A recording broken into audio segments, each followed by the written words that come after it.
All right, RAs, good afternoon. It's Mr. Robert again. Mr. Robert couldn't get in the woods this weekend because guess what? All the parks are closed. Went to the mountains yesterday to hike and unfortunately couldn't get up there. So the next best thing is probably my second favorite sport in the whole world, and this is disc golf. And I've played this with you guys before, so you know how much I love it, and you know how it's just a nice, relaxing sport. We can just enjoy ourselves at a time like this when life is stressful and we just don't seem to have anything that we can rely on to just enjoy ourselves. This is going to be it. This is going to be just a nice little quiet, peaceful round of disc golf. Miss Pam's along with me. She's just going to kind of film. She doesn't normally film. She likes to play also, but today she's going to be my camerawoman, and we're going to film about 3 holes. I'm going to show you guys how easy it is. In fact, I want to encourage you guys to get out here and play because disc golf is one of the easiest things in the world, and all it takes is one disc, and the garden web course is wonderful, and all you have to do is come out and throw your disc at these cool baskets. And just stay 6 feet away from make sure you stay 6 feet away from those around you. Don't congregate in groups of more than 10. But I'm going to show you how easy it can be, and I think by the time I'm through, you guys are going to want to come out and play disc golf yourselves. All right, this is hole number 16. We always start with number 16 because it's right here in front of the Tucker Center, and it's actually a lot easier to find people that are just learning to play disc golf. So we kind of consider this hole 1, even though it's hole 16. The thing I like about hole 16 is it's basically wide open. There's this one little bitty tree right in front of you, Miss Pam.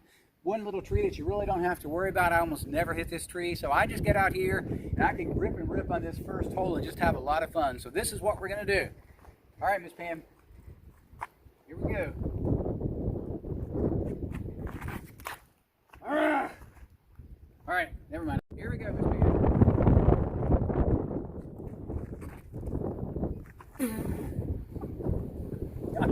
Miss Pam, easy shot to the tee.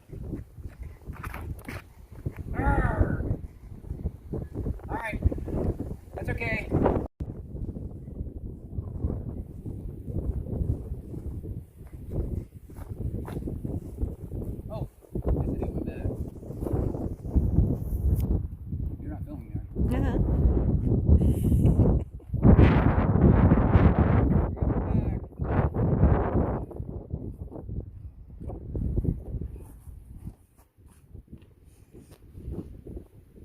All right, ready for a good second shot. This is usually a pretty easy par for me. I'm kind of good.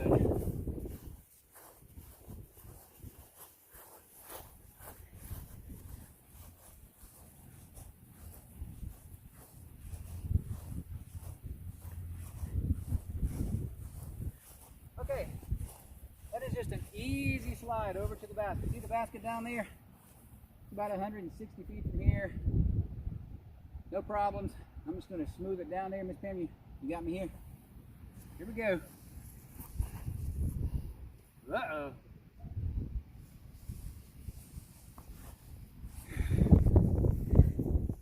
Actually okay. Better than I thought. All right, now I gotta. Did you see where my black disc went, Miss Pam? No, I didn't. Oh yeah, there it is. Way back there near the. Where? Way back there near where we just started. Oh, right there. Yeah, that's where your first one went, right? Okay, I won't mention that.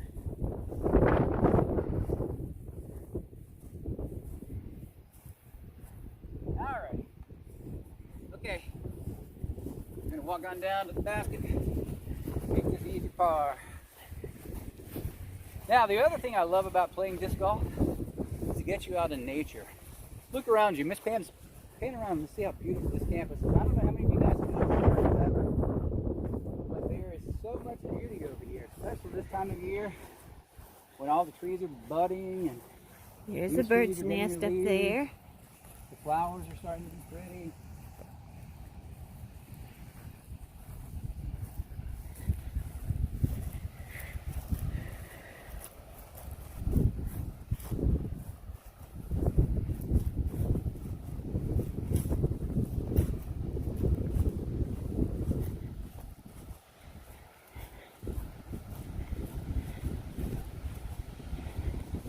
Here we go. These little 7-footer, easy par.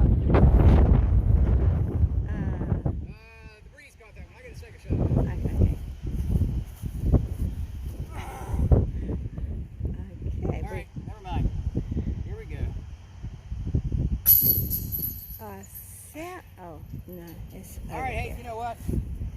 The key to this game to enjoy yourself is don't lose your temper. You know, just take it one disc at a time, one throw at a time. Not a big deal if I have to take a bogey here. Routine little bogey. After I hit that one. All right. So, not the greatest first hole, but could have been worse. Now, number 17. In fact, yesterday I birdied number 17. It's only like my third birdie on this hole in history. Do they all know what a birdie is? A birdie is 1 under par, so par on this is 3. I got it in 2. Do they know what a par is? Yeah, they know what par is. You sure? Yeah.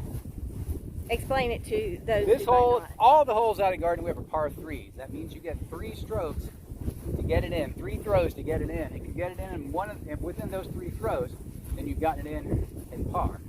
If you get 1 stroke less, that's birdie. 2 strokes less, if we throw in hole in 1, that's an eagle. Okay. All right, here we go. This Wait is a my second, wait a favorite second. This is pretty. long drive hole Okay, hold on. because I can just crank it on here. Okay, let's get back to what he wants to talk All about. right, man. Hold on. I lost you. Watch me crank it down there. Everybody watching? Can you pan over and watch this shot, Miss Pan? Because I'm going to crank it. Okay.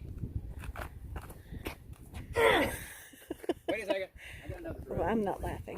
Hold on. I'm not laughing. Trying too hard. Trying to make myself look good. All right, hold on. I'll throw it back. I need to be throwing backhand. I need to be throwing backhand. That's the problem. That way, sweetie. It's that Is the way. basket down there? Okay. Yeah, okay, yeah. I got to throw backhand here. Here we go. Oh, yeah. Ooh, that one did go. Oh, yeah. Hey. All right. I'll consider that my double mulligan. We're going to play that one. Double mulligan, okay. Explain to them what a mulligan is. Mulligan is when you have a really bad shot and you throw an extra shot. It's kind of cheating, but nobody's keeping score. So. Yeah. I assume there was a man named Mulligan who did that all the time. Probably. He's probably Scottish. Mulligan's a term that derived from golf. Remember, disc golf is kind of like Grass. ball golf. Uh-huh. Same rules apply, or the same cheat rules apply too if you're going to take a mulligan. Isn't this pretty? Miss Pam, hey, keep your eyes focused on the game. On the game, okay. You don't like that because you call it weeds.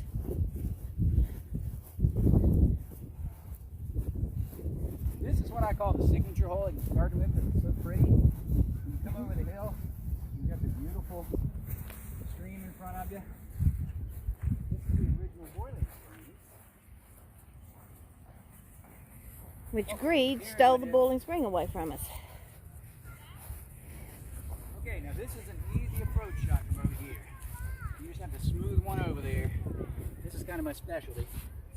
So I shouldn't have any problem getting this one close. Oh, isn't that pretty? Yeah, look at that. Easy birdie. Or easy par, I mean. I love that man. Check the basket. Watch how close this gets. Well, you're All right. upset with that. I would be happy I can with make that. that putt. No I would problem. be happy with that. Not quite as close as I wanted it to be, but it's close.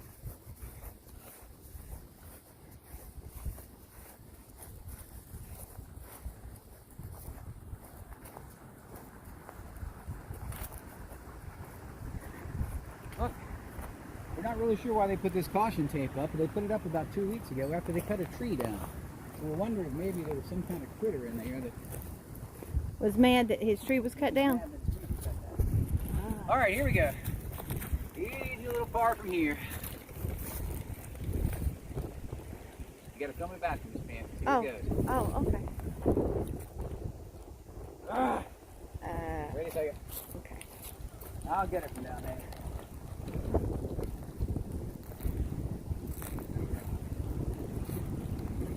Just remember, it's not always gonna be perfect.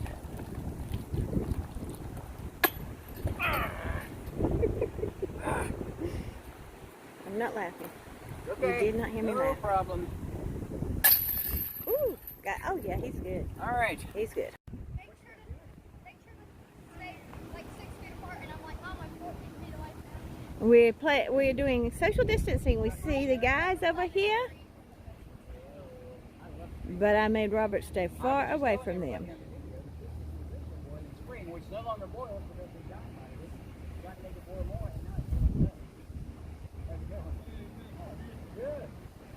So anybody see Robert's disc?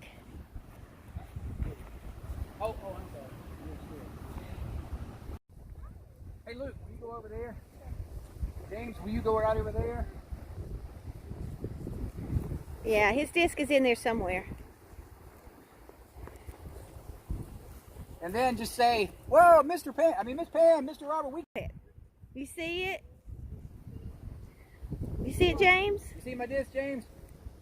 No? Okay. Luke? Do you see his disc? No luck. Man, that was my favorite disc too. Yeah. You know what though? I've got lots of discs, and I told Miss Pam yesterday, one of the most fun things about playing disc golf is losing a disc so you can buy a new one. Yeah. So I'm okay. I'm not upset about it. Have now we we're going lost to the next it hole, which is my in this absolute area? favorite. I don't know. It's shallow. This is shallow. Ooh, nasty trash. Okay, thank you for picking that up. This is number 7. Number 7 is one of the 3 holes at Gardner Webb that I have aced, which means I got it a hole in 1. I'm feeling good about it today. That's what's right across the lake. The lake never really comes into play. I don't worry about the lake. In fact, I pretend it's not even there. Because I never throw it in the lake. So, here we go. It's just an easy little 200-foot shot across the water. I'll get over there. At worst, I'll probably have a birdie. Sometimes I might have an ace again, but it's not a big deal. Here we go.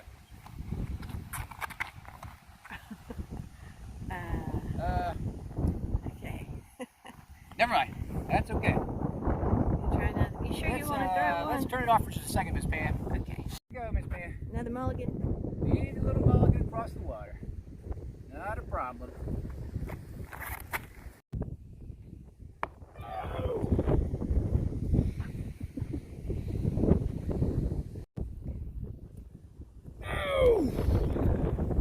There, go get it quick, Rob. Hurry before it goes away. Shoes off. Ooh. Get you. Are you sure you want that thing on?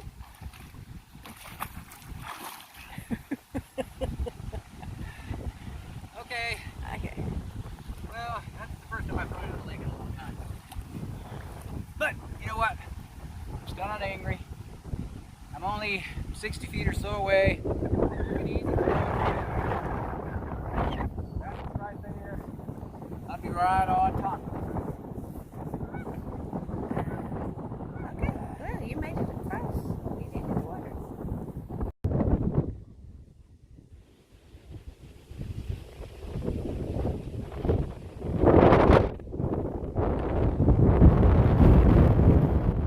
It's just a little windy today.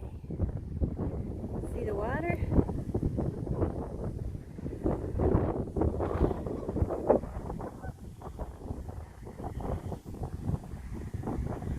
It's right over there near the tree, sweetie. Well, I know it's somewhere over here. I know it came toward the tree. County's taking down by the river to heart.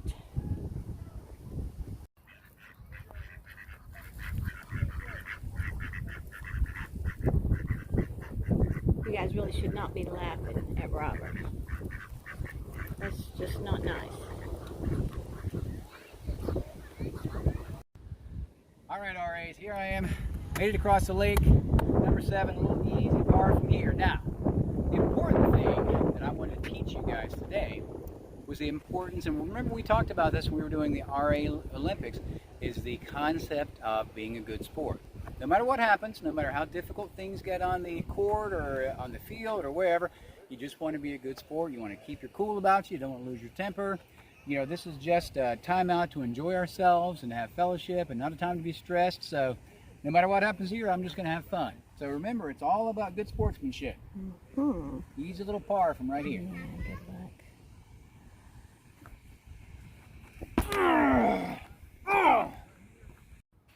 Here we go.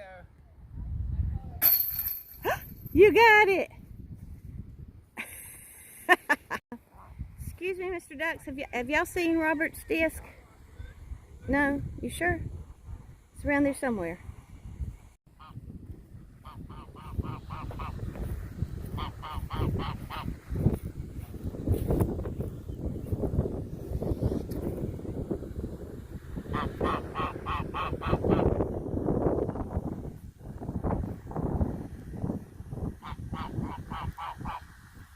That's not nice to laugh at Rob. Okay, it is beautiful here, isn't it? There's the bell tower, the chapter center, the bridge, trees, here's the gazebo. Some little plants, I don't know what they are, but they're pretty. What can I not get to the home screen? And these. And there's Rob having a hard time finding his message. Oh look, these have berries. Look at the berries. Aren't they pretty? Nice. I remember coming by here. They put this wood underneath because the ducks and the geese were laying eggs underneath. And it was dangerous for them, so they cut that off.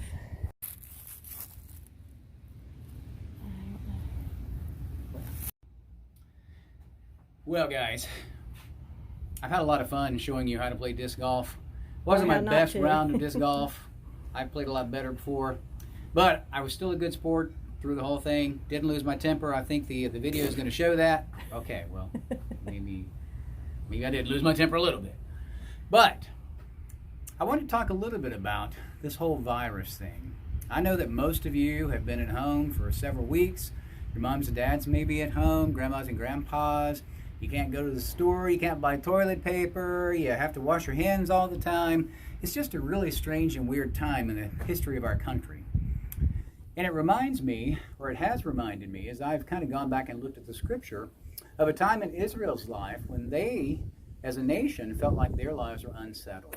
They didn't know really if God was going to be with them as much as he had promised that he would. It was a time when the nation of Israel had left captivity from the nation of Egypt, and they had wandered in the desert for a while, and then they had come out of the desert, and they had gone into the promised land. And just before they went into the promised land, they had this time where they were just really unsure as to exactly what God wanted them to do or how they were supposed to go about God's call, because they had a lot of doubts. Kind of like we have now. I know we all have doubts about where God is in this whole thing.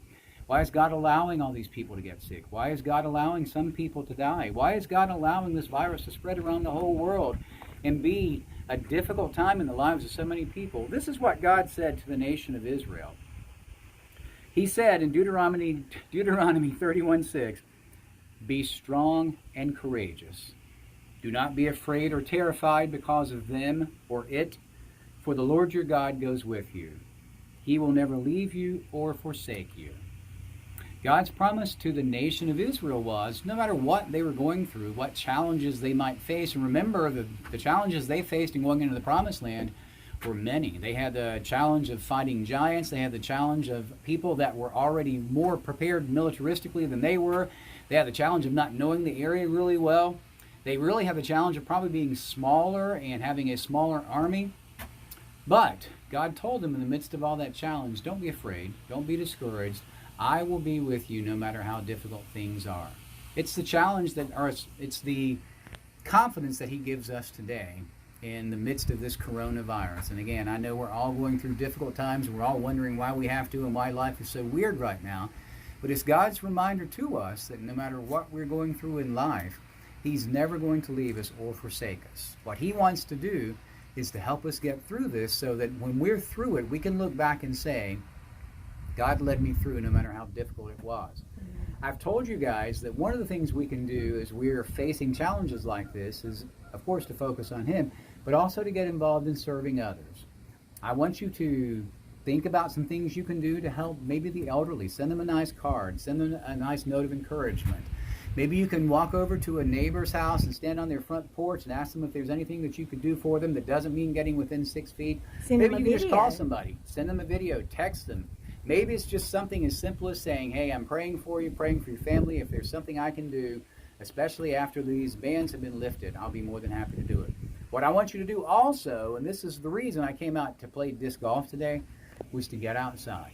Get outside and enjoy yourselves. Last week we were on the trail. This week we're out in the beautiful Garden Web Campus playing disc golf over here. There are lots of opportunities. You can get out in your front yard or your backyard or out on the streets if you live in a safe neighborhood and just have a little bit of fun. Spend time with your family. Spend time playing games. Spend time reading books. Spend time watching your favorite movies.